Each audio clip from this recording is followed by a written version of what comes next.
And so this is the. Let me turn this off because I really want y'all to hear me.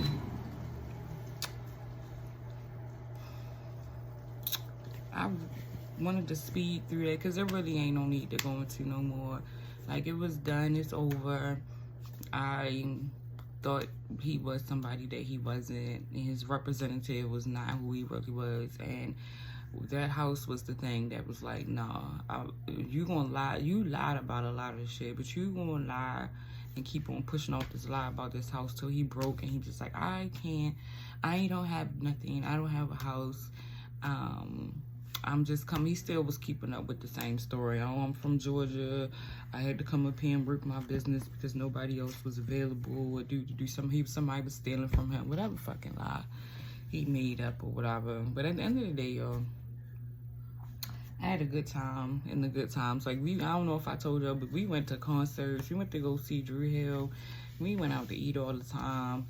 I had a good time, but it wasn't worth the constant lying and bullshit. Like, I kept giving him opportunities to come clean and tell me the truth, and he refused every single time. So I guess the last time when I was like, I'm done because you went too far. That's what I told him. I said, you went too far with the house shit. It wasn't the death shit. It wasn't the U-Haul. It was you went too far with the house shit.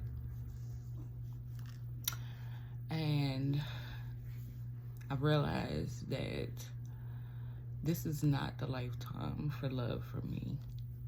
After 20 years, actively 20 years, and all I've been handed was dust, except for the possibility of one that I probably fucked up, which is ex-boyfriend, which if you've been watching my content, you already know who I'm talking about. Out of all of my relationships, that's probably the only one where I can admit truly that I fucked up, and that's gonna be, I think I talked about that, how I allowed spirituality and tarot videos and all this stupid shit to fuck up my relationship with him. And so outside of him, I've been getting the same man for 20 years, and even with him being an ex-addict, all of them were ex-addicts or current addicts of some sort. Even when I wasn't indulging throughout my 20s, I didn't start indulging until my late 20s, early 30s, honestly. I was sober for most of my serious relationships. My oldest child father, I was sober. My youngest child father, I was sober when I met both of them. I didn't indulge until they started stressing me the fuck out. So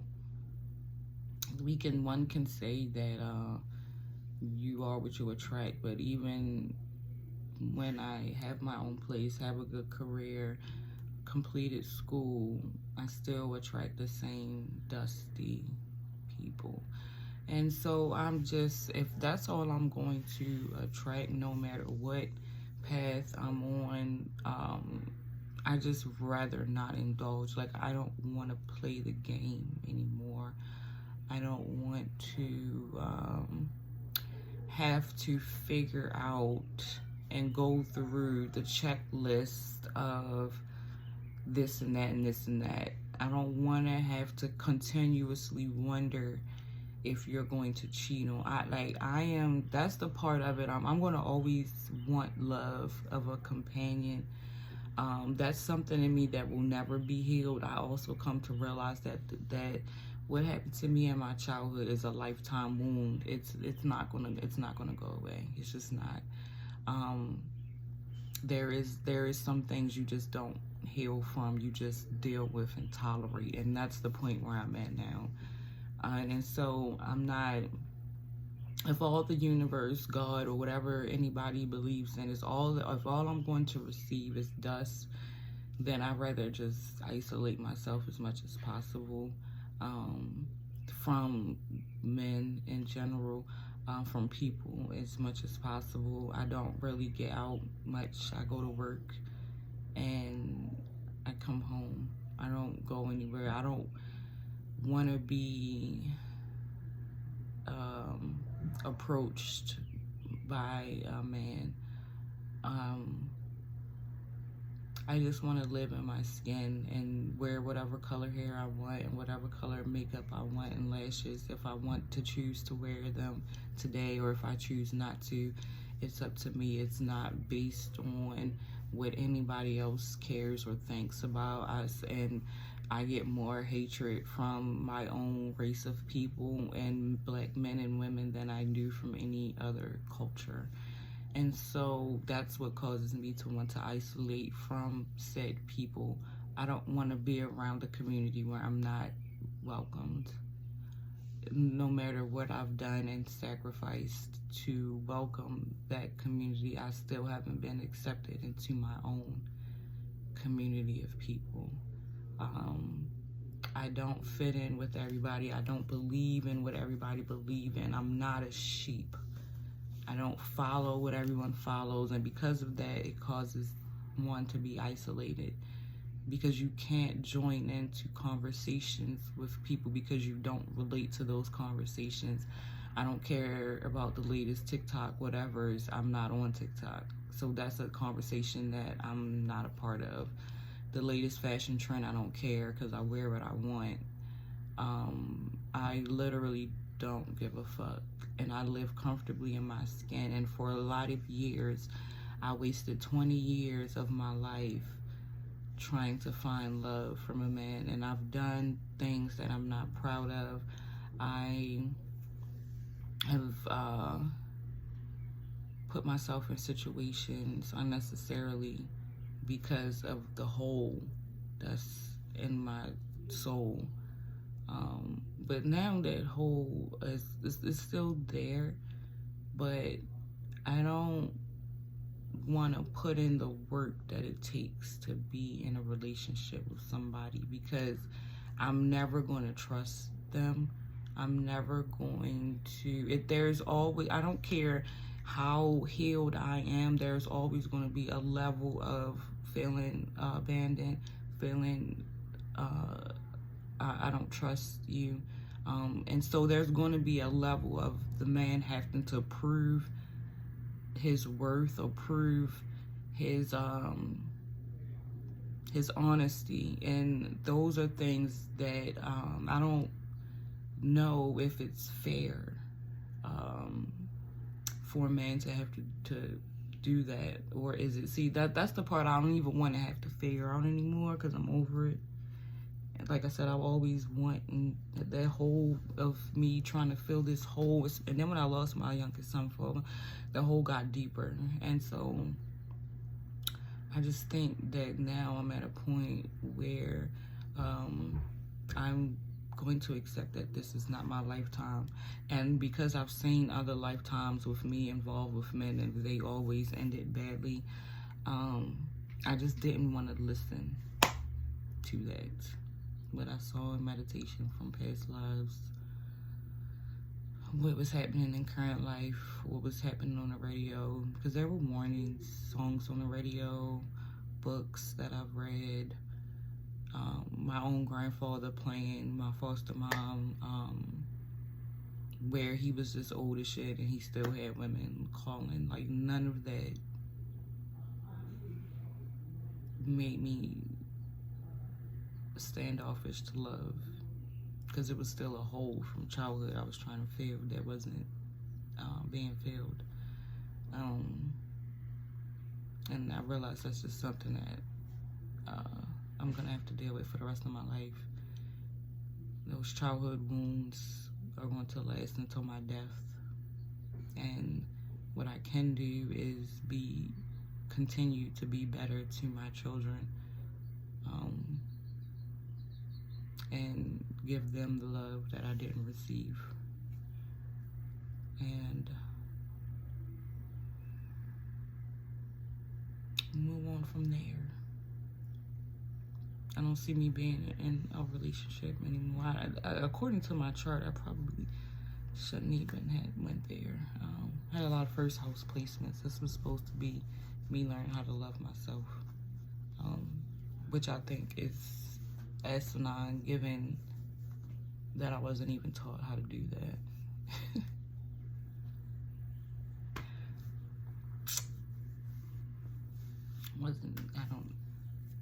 So I know what some of y'all gonna say in the comments. Don't give up. Don't do this. Don't do that. I've had time to think and ponder on this, and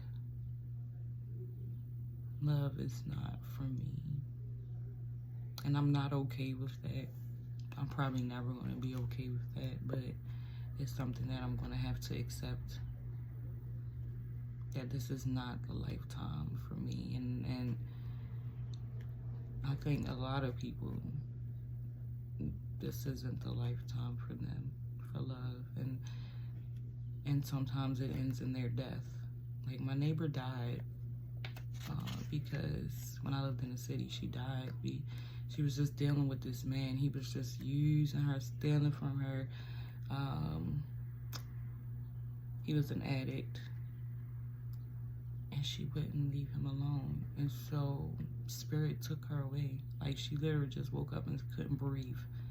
Had no prior complications, no health problems. I was just with her a week or so prior to her dying, helping her get her license, because her busted ass man didn't even have a license. Like, I think a lot of women incarnate this lifetime to feel worthy of themselves outside of a man. I see so many women come into my store with men, and the men are picking out their outfits. Like, that's how much they're dependent on what a man feels and thinks, instead of what she feels and what she thinks. Like, she has no identity. When I see these women, a lot of them are Spanish. I see these women coming into the mall and in my store, and the men are, even some of the men just come by themselves and just shop for them. You have no identity. Your identity is what that man has created for you. I don't want to live like that no more. I lived like that for 20 years, and I didn't realize I was living like that. I thought I was in power. I thought I had my own power, and I was doing what I wanted, how I wanted, and a part of me was, but I wasn't paying attention to my intuition. Like, I've been reading my chart since I was 11, at least doing astrology and asking people their signs and stuff since I was 11. And then when I found out my chart and seeing that I had a lot of first house placements, it was already after I had children. But I don't think that was a lifetime that I was supposed to do that, but because we have free will, that some things are given to you, and my children actually saved me, because I don't know, if I didn't have to get up every day and work for them when I'm in my lowest state, I don't know where I would be. So it was a blessing and a curse, because you don't realize how much of your life is put on hold when you really focus on raising your children. Sacrifice a lot, sacrifice brokenness and not working as much, but that's another story. I'm wrapping this up to say that this is this is not the lifetime for a lot of us in love. A lot of us need to you have to be so fragile how you say stuff nowadays.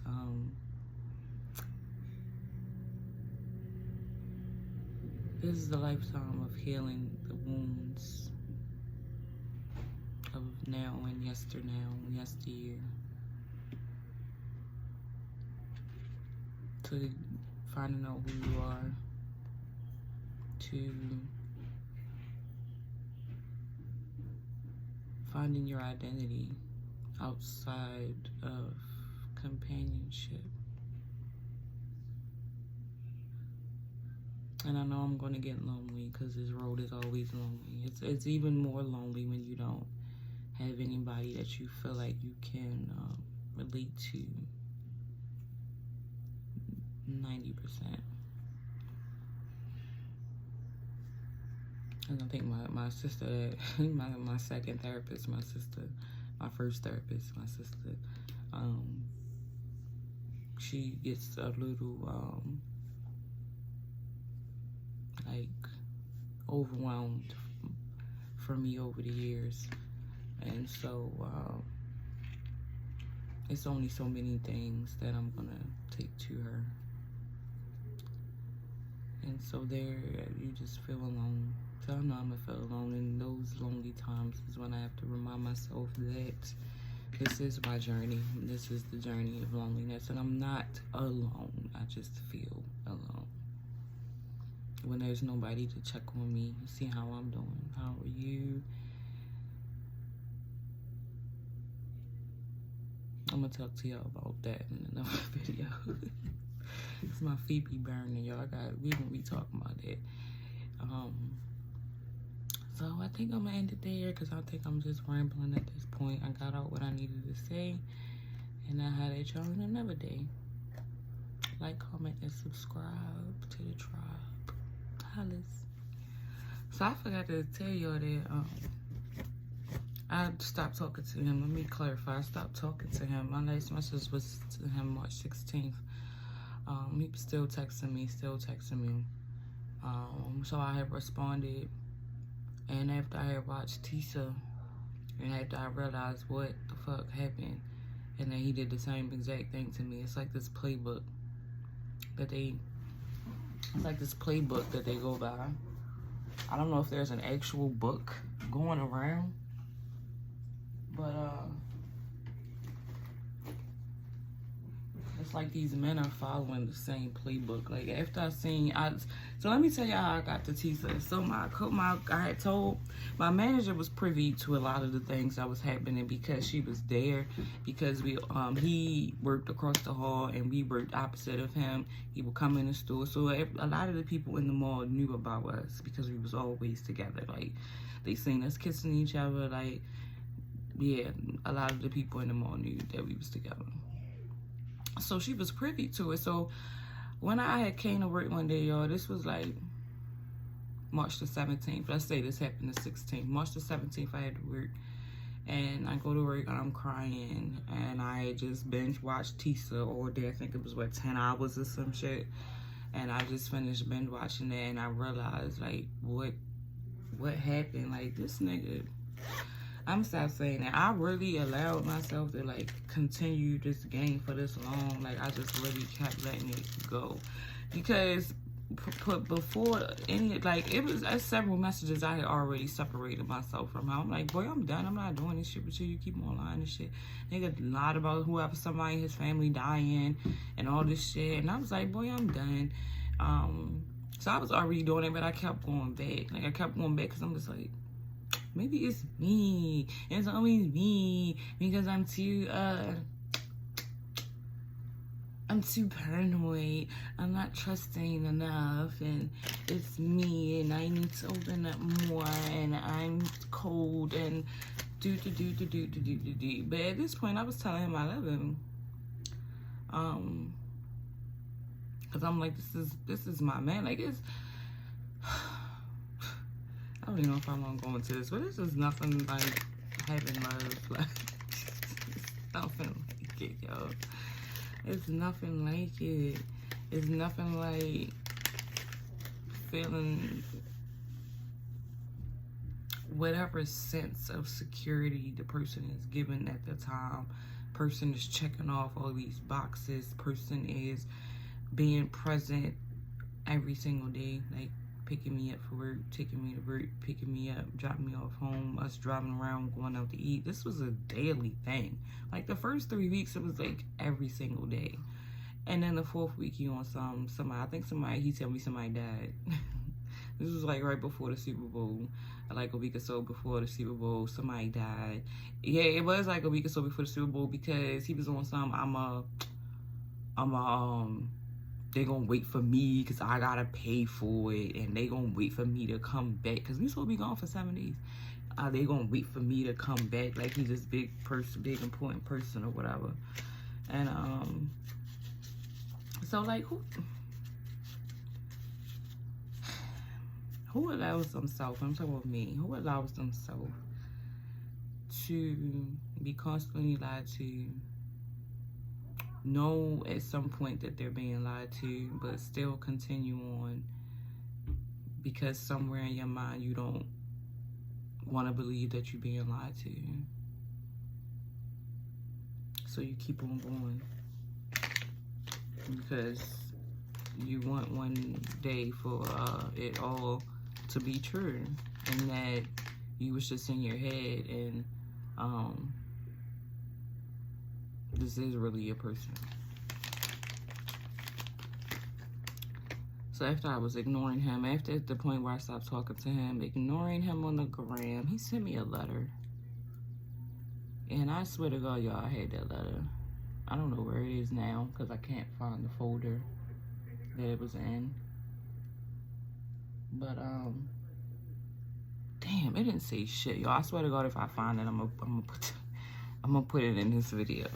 Because it wasn't on, my expectations just be too high for men. I think that's what it is, because of the lack of love and all that shit. My expectations just be too high, and I just get let down every single time. But it didn't have nothing to do with, first of all, he